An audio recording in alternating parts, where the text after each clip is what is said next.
తర్వాత రవితేజ అద్భుతంగా నటించాడు, చాలా న్యాచురల్గా. తర్వాత ఫ్యామిలీ ఎలిమెంట్ ఉంది, మాస్ ఎలిమెంట్స్ ఉంటాయని అర్థమైంది. కానీ ఒకటే ఏంటంటే కొద్దిగా అయ్యప్ప స్వామి మహత్యం ఉంటుంది, తర్వాత మనకి మంచి ఫ్యామిలీ స్టోరీ ఉంటుంది అనుకొని వెళ్ళాం. అయితే ఈ సినిమాలో మిస్ అయింది ఏంట్రా అంటే అయ్యప్ప స్వామి మహత్యమే మిస్ అయింది. సినిమా పేరు ఇరుముడి, హీరో అయ్యప్పకి మహాభక్తుడు, ఆ ఫ్యామిలీ అంతా కూడా మహాభక్తులు. ఒక గురుస్వామి ఉంటాడు, 18 సార్లు మాల వేసాడు. ఆ 2 క్యారెక్టర్లకి అయ్యప్ప స్వామి తాలూకా ఇన్ఫ్లుయెన్స్ మటుకు లేదు.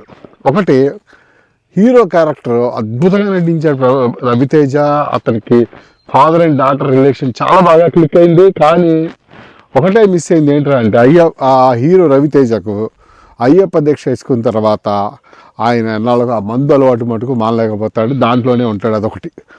రెండోది హీరో రవితేజకు అయ్యప్ప స్వామి మహిమ వల్ల చాలా కాలానికి కూతురు పుట్టింది, ఆ కూతురికి మణికంఠ అనే పేరు పెట్టుకున్నాడు. అద్భుతం, ఫాదర్ డాటర్ రిలేషన్ మటుకు మహా అద్భుతంగా ఉంది సినిమాలో. ఆ లొకేషన్ కూడా చాలా బాగుంది, ఈ లొకేషన్ ఎంత బాగుందో అంతకంటే కూడా బాగుంది అక్కడ లొకేషను. మలయాళం సినిమాలు అలా ఒక మంచి లొకేషన్లో తీస్తారు, కొత్త కొత్త గ్రామాలని ఆవిష్కరిస్తారు. అట్లాగే ఇదే గ్రామమో తెలియదు కానీ అద్భుతంగా తీశారు ఈ సినిమాని. కానీ ఇదంతా బాగానే ఉంది. కానీ అయ్యప్ప స్వామి సినిమా పేరు ఇరుముడి అని పెట్టినప్పుడు అక్కడ అయ్యప్ప హీరో అయిపోవాలి అల్టిమేట్గా.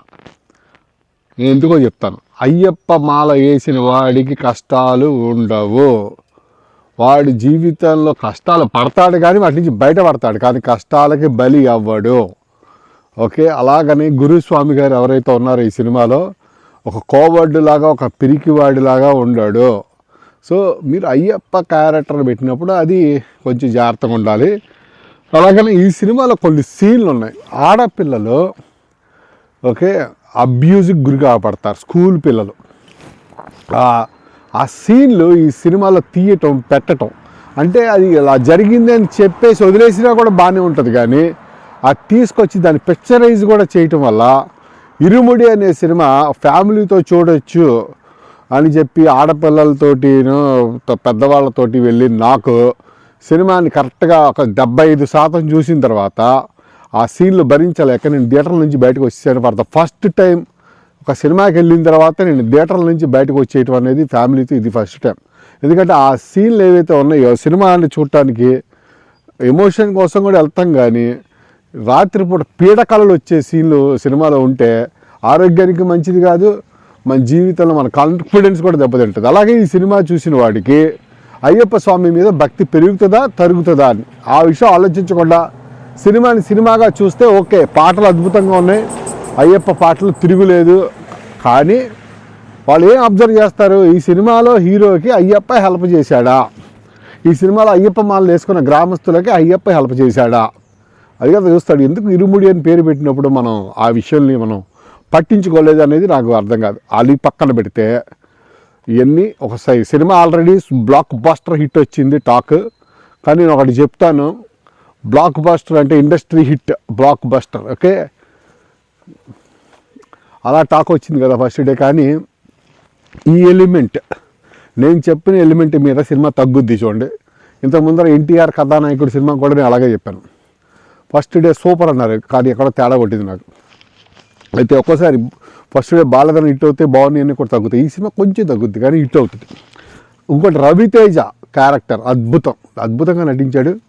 రవితేజ అంత natural artist. Super star Krishna గారు చెప్పారు రవితేజ ఎన్టీఆర్ తర్వాత, పెద్ద ఎన్టీఆర్ తర్వాత, మహేష్ బాబు తర్వాత సూపర్ స్టార్ కృష్ణ గారికి ఇష్టమైన నటుడు రవితేజ.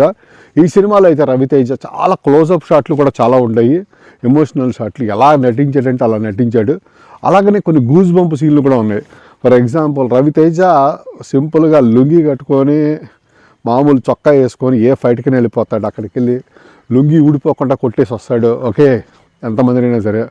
సో ఒక లుంగి ఊడిపోయింటే కట్ చేసి ఉంటారు, అదే విషయం మనకి. ఎనీ కేసు అద్భుతంగా ఫైటింగ్ చేస్తాడు, అద్భుతంగా ఆ మాస్ ఎలిమెంట్లు పండిస్తాడు అక్కడ. ఒక సీను ఇంటర్వల్ దగ్గర, ఎక్కడ ఇంటర్వల్ తర్వాత, నేను 2 రోజుల్లో అయ్యప్ప మాల వేసుకుంటున్నాను, మీరందరూ వచ్చి నాకు శరణు కోరుకోండి, నా దీక్షలో ఉన్న 40 రోజులు ఒక్కడు కూడా నన్ను టచ్ చేయకూడదు అని చెప్పేసి ప్రత్యర్థులందరికీ డప్పేసి వార్నింగ్ ఇచ్చి ఒక చోట సెంటర్లో కూర్చుంటాడు. రాత్రంతా అక్కడ మందు పెట్టుకుంటాడు, ఇక్కడ చలి కాచుకోవడానికి మంటలు వేస్తాడు, పక్కన గురుస్వామి ఉంటాడు, ఇక్కడ కూతురు ఉంటుంది. ఆయన ప్రత్యర్థులందరూ వచ్చి ఒకళ్ళు వచ్చి సారీ చెప్పేస్తారు. ఆ సారీ చెప్పను బట్టుకెళ్ళి నేను ఎంతకంటే స్పాయిలర్ చెప్పను, ఆ సీన్ స్వాగ్ అదిరిపోయింది అది. ఓకే, సో అదేంటి నా పాయింట్ ఏంటంటే ఈ సినిమాలో ఇప్పటికీ కూడా ఛాన్స్ ఉంది. ఏవైతే మీరు ఆడపిల్లలు అబ్యూజ్కి గురి కాబడ్డారో అనే సీన్ ఉందో చూసారా, చెప్తే చాలు, చూపించక్కర్లేదు బాబు, మీకు నమస్కారం. అయితే అది పక్కన పెడితే ఫస్ట్ హాఫ్లో ఈ సినిమా స్టోరీ వెళ్ళిన పద్ధతి ఎలా ఉంటుందంటే, ఒక అందమైన గ్రామం ఇలాగే ఉంటుంది, తోడేళ్ళు లాంటి మనుషులు ఆ ఊరంతా. స్కూల్ టీచర్ ఒక చంద్రముఖిలో విచ్చిలాగా అది ఎంత క్రూయల్ అంటే అంత క్రూయల్ స్కూల్ టీచర్ ఒకటి. ఊర్లో ఎక్కడి నుంచో వచ్చిన డ్రగ్గిస్ట్ నా కొడుకులు కొంతమంది. ఆ తర్వాత ఊర్లో ఒక తాగుబోతు వాళ్ళు, వీళ్ళందరికీ కూడా ఆడవాళ్ళ మీదనే, ఆ పిల్లల మీద, స్కూల్కి వెళ్ళే పిల్లల మీద, వాళ్ళ మీదనే ఇలా కన్నంత. సో ఇటువంటి గ్రామంలో ఊర్లో స్కూల్ లేదు కాబట్టి పక్క ఊరికి బస్సులో స్కూల్కి వెళ్ళే పిల్లలు, ఆడపిల్లలు, 10వ తరగతి పిల్లలు, వాళ్ళు ఒక చోట బస్సు దిగుతారు. అక్కడ నుంచి నడుచుకుంటూ సైకిల్ తొక్కుకుంటారా ఊర్లోకి వెళ్ళాలి. అక్కడ వాళ్ళకి ప్రొటెక్షన్ ఉంటుంది, ఈ తోడేళ్ళన్నీ ఉంటారు. మరి ఏ రోజు వీళ్ళకి ఏమవుతుందో అనే భయం ఆడియన్స్లో క్రియేట్ చేస్తుంది ఫస్ట్ హాఫ్ అంతా కూడా. కానీ ఊర్లో ఒకడు ఉన్నాడు, ఎవరికైనా సరే తాట తీసే హీరో రవితేజ. సో రవితేజ కాపాడుతాడనే నమ్మకం మనకు ఉంటుంది. కానీ రవితేజకి వీళ్ళ గురించి, వీళ్ళ పడతల కష్టాల గురించి తెలుస్తుందా, టైంకి వస్తాడనే టెన్షన్. ఇట్లా ఉంటుంది ఈ సినిమా అద్భుతంగా. అయ్యప్ప దీక్షలో రవితేజ వెళ్తూ ఉంటాడు, వస్తూ ఉంటాడు, చాలా సందడిగా యాక్ట్ చేసాడు. అదంతా కూడా చాలా ఎంటర్టైనింగ్ ఉంటుంది. కానీ ఎక్కడైతే హీరో అనేవాడు జీవితం అతనికి స్వయంగా బలవంతుడు, ధైర్యశాలి, తర్వాత ఆయనకి అయ్యప్ప స్వామి భక్తి ఉంది, అటువంటి వాడికి అపజయం అనేది ఉండదు. అది మిస్ అయ్యాడు. సినిమాగా చూడకుండా తడందు. మళ్ళీ ఎవడ కర్మకాడు పడతాడు. కానీ గ్లోబల్గా ఒక మెసేజ్ పెట్టేటప్పుడు ఇరుముడి అని పేరు పెట్టినప్పుడు మేము అదే ఎక్స్పెక్ట్ చేస్తాం. మీకు ఇంత హీరో ప్రయత్నం సినిమా అంతా ఉంది, ఇంత అయ్యప్ప ప్రయత్నంతో హీరో కనుక సేవ్ కావబడి ఉంటే చాలా బాగుండేది. ఎనీకేస్ ఒకసారి చూడొచ్చు. కానీ డైరెక్టర్ కనుక అర్జెంటుగా ఆ 2 సీన్లు కట్ చేసేస్తే చూసే వాళ్ళకి, ఆడపిల్లలతో, తల్లిదండ్రులతో బాగుంటుందని నా ఉద్దేశం.